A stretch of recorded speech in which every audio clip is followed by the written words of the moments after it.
राज्यात मंगळवारी 4 कोरोना रुग्णांचा मृत्यू, मृतांची एकूण संख्या ही 14 वर। नागपुरात दोघांचा तर चंद्रपूर आणि मिरजेत प्रत्येकी एकाचा मृत्यू। राज्यात 510 सक्रिय रुग्ण।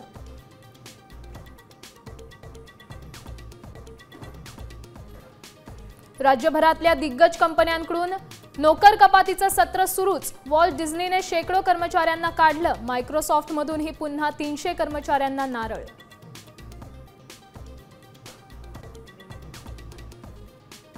ठाकरे मनसे युतीच्या चर्चा। आदित्य ठाकरेंकडूनही युतीला हिरवा कंदील। महाराष्ट्राच्या हितासाठी एकत्र आलो तर स्वागतच, आदित्य ठाकरेंचं मोठं विधान।